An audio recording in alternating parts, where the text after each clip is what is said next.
जरा सोचो दोस्तों, ना तो तुम्हारे पास ज्यादा पैसे हैं और ना ही तुम्हारे पास तुम्हें गाइड करने के लिए कोई अच्छा कोच है और ना ही तुम्हें सरकार से कोई मदद मिलती है। क्या तुम इसके बाद भी भारत के लिए ओलंपिक में मेडल ला सकते हो? यहाँ दोस्तों आप में से ज्यादातर लोगों का जवाब ना होगा, लेकिन आज मैं आपको दोस्तों ऐसे ही इंसान के बारे में बताने वाला हूँ जिसने न सिर्फ इतने संघर्षों के बाद ओलंपिक में मेडल जीता, बल्कि वो स्वतंत्र भारत का पहला ओलंपिक पदक विजेता भी है। तो आइए जानते हैं कि कौन है वो इंसान जिसने स्वतंत्र भारत को पहला ओलंपिक मेडल दिलाया और किस इंसान ने उसे ओलंपिक में हिस्सा लेने के लिए अपना घर गिरवी रखकर पैसे दिए थे। और सबसे बड़ा सवाल तो यही है दोस्तों कि उस पहले ओलंपिक पदक विजेता को सरकार द्वारा कितना सम्मान दिया गया था और क्या वो सम्मान सच में उसके लिए काफी था। इन सभी सवालों के जवाब जानने के लिए वीडियो को अंत तक जरूर देखें।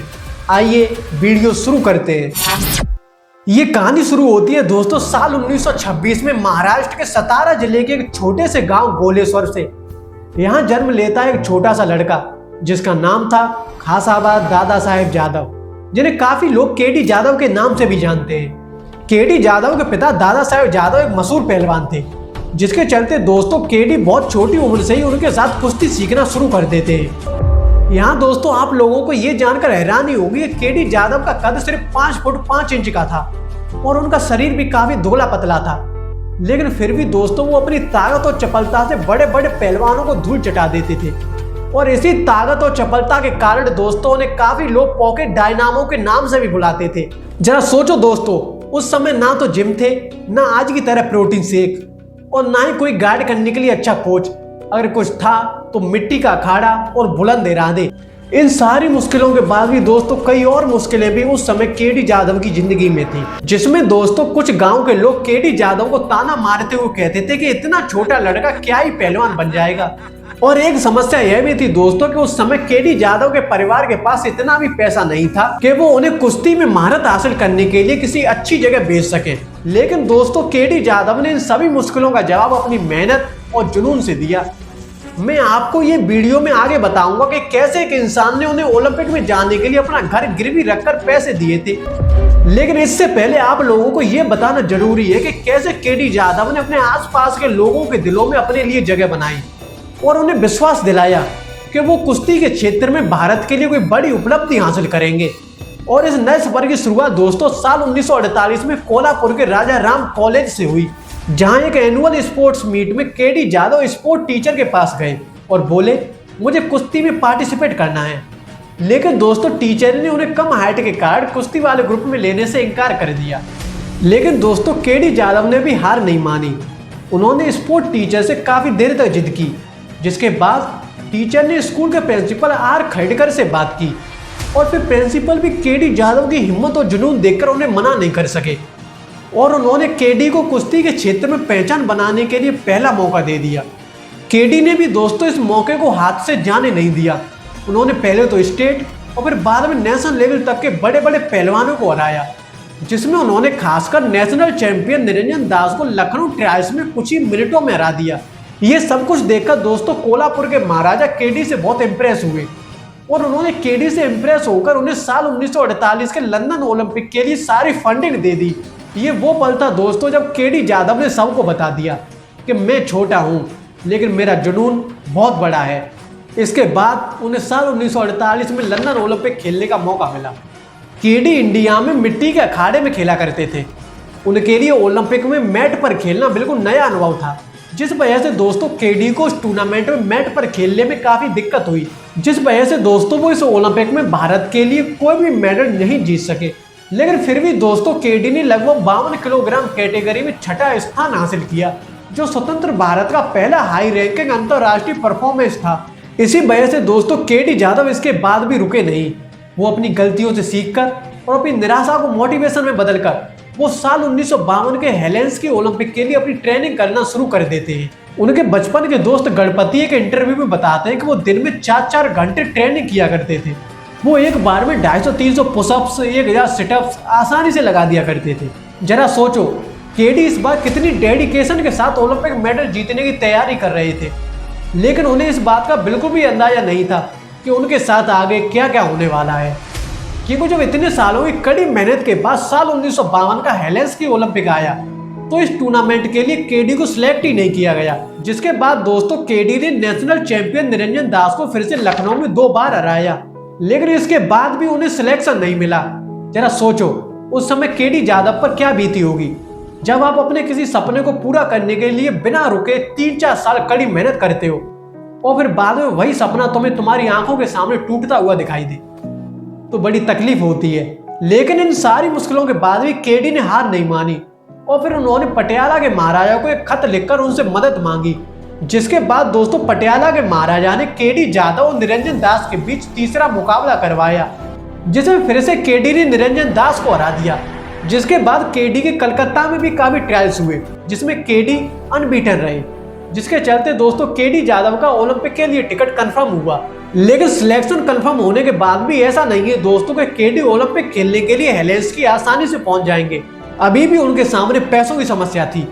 साल 1948 के ओलंपिक के लिए तो उन्हें कोल्हापुर के महाराजा ने फंड दिया था, लेकिन साल 1952 के आते आते लगभग सभी प्रिंसली स्टेट खत्म हो चुके थे और उस समय आजादी और भारत पाकिस्तान विभाजन के कारण देश के हालात भी कुछ ठीक नहीं थे, जिस वजह से दोस्तों केडी को सरकार से भी कोई मदद नहीं मिल सकी।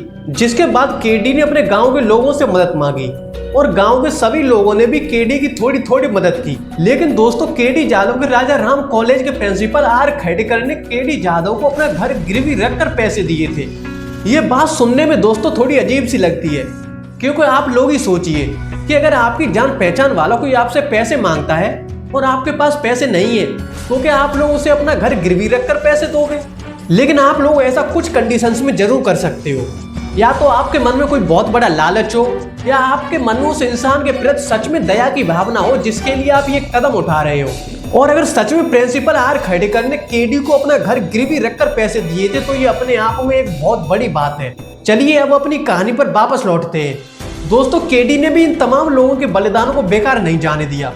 उन्होंने साल 1952 के हेलेंस के ओलंपिक में कमाल करके दिखाया था। उन्होंने पहले तो कनाडा और मैक्सिको के पहलवानों को हराया और फिर बाद में थर्ड राउंड में जर्मनी के पहलवान को, लेकिन फिर उन्हें बाद में सेमीफाइनल मुकाबले में सोवियत संघ के पहलवान के साथ हार का सामना करना पड़ा और फिर back to back final round में जापान के साथ भी हारे। लेकिन तब तक दोस्तों केडी जाधव पॉइंट्स टेबल में अपना ब्रॉन्ज मेडल सिक्योर कर चुके थे। जी हाँ, यही था स्वतंत्र भारत का पहला इंडिविजुअल ओलंपिक मेडल, यानी कि ये स्वतंत्रता के बाद पहला मौका था जब किसी खिलाड़ी ने ओलंपिक टूर्नामेंट में अपना पर्सनल मेडल जीता हो। लेकिन इसके बाद दोस्तों केडी के साथ जो हुआ वो उन्होंने कभी सपने में भी नहीं सोचा था, क्योंकि जब केडी जाधव मेडल जीतकर अपने गांव वापस लौटे तो उनका ऐसा स्वागत हुआ जिसे देखकर सबके रोंगटे खड़े हो गए। क्योंकि जब केडी अपने गांव के नजदीकी रेलवे स्टेशन पर पहुंचे तो वहां उनका स्वागत 100-150 बैलगाड़ियों के साथ किया गया। ये बात शायद आपको इस वक्त सुनने में बहुत छोटी लग रही होगी, लेकिन ये उस टाइम के हिसाब से बहुत बड़ी बात थी। सिर्फ इतना ही नहीं, उनके गांव से रेलवे स्टेशन की दूरी मात्र 10 किलोमीटर थी, जिसे पूरा करने में उन्हें पूरे 7 घंटे लगे, जिससे आप ये अंदाजा लगा सकते हो कि वहां कितनी ज्यादा भीड़ थी। केडी ने गांव पहुंचने के बाद सबसे पहले अपने प्रिंसिपल और गांव के बाकी सभी लोगों का कर्ज चुकाया। इसके बाद उनके गांव गोलेश्वर में उनके सम्मान के रूप में ओलंपिक के 5 छल्लों का स्मारक बनाया गया। और फिर केडी साल 1955 में महाराष्ट्र पुलिस में सब इंस्पेक्टर बने, लेकिन फिर वो इसके बाद अपने घुटने की चोट के कारण किसी भी ओलंपिक टूर्नामेंट में हिस्सा नहीं ले सके। और फिर साल 1984 में सड़क दुर्घटना में केडी की मौत हो जाती है। लेकिन बात यहीं खत्म नहीं होती दोस्तों, क्योंकि अगर आपने इस वीडियो को यहाँ तक देखा है तो अपना थोड़ा सा समय और मुझे दीजिए, जिससे मैं आपको ये समझा सकूं कि इंडिया में स्पोर्ट खेलने वाले लोगों का दम कैसे घोटा जाता है। क्योंकि केडी जाधव की मौत के 16 साल बाद अचानक से सरकार को केडी की याद आती है और उनके परिवार के किसी सदस्य के हाथों में मात्र अर्जुन पुरस्कार थमा दिया जाता है। और फिर बाद में साल 2010 में दिल्ली में कुश्ती स्टेडियम का नाम उनके नाम पर रख दिया जाता है। यहाँ मैं पूछना चाहता हूँ आप लोगों से, क्या सिर्फ इतना उनके लिए काफी था? क्या उन्हें पद्म श्री, पद्म भूषण, पद्म विभूषण जैसे अवार्डों से सम्मानित नहीं किया जा सकता? हाँ, मैं जानता हूँ कि पद्म पुरस्कार देने के भी कुछ अपने नियम कानून हैं, जिनमें साफ साफ कहा गया है कि यह पुरस्कार केवल जीवित व्यक्तियों को दिया जाता है। लेकिन इस नियम का दूसरा हिस्सा यह भी कहता है कि सरकार अत्यधिक योग्य मामलों में मृत्यु के बाद भी पुरस्कार देने पर विचार कर सकती है, और विचार होना भी चाहिए, क्योंकि केडी जाधव जैसे भूले बिसरे नायकों को सम्मान देना बेहद जरूरी है। क्योंकि दोस्तों भारत जहां 2036 के ओलंपिक खेलों को होस्ट करने की बात करता है, लेकिन वहीं दूसरी तरफ अपने देश के असली खिलाड़ियों को सम्मान देना भूल जाता है। कितनी अजीब बात है। ओलंपिक में देश के लिए पहला व्यक्तिगत मेडल जीतना कोई आम बात नहीं है, वो भी तब जब आपके पास उतने संसाधन ना हो। लेकिन फिर भी उसके बाद उस व्यक्ति को क्या मिला? यहाँ तक के दोस्तों कुछ रिपोर्ट तो ये तक दावा करती है कि रिटायरमेंट के बाद केडी ने अपनी पत्नी की ज्वेलरी बेचकर अपना घर बनवाया था। ये कहानी दोस्तों सिर्फ केडी जाधव की नहीं है।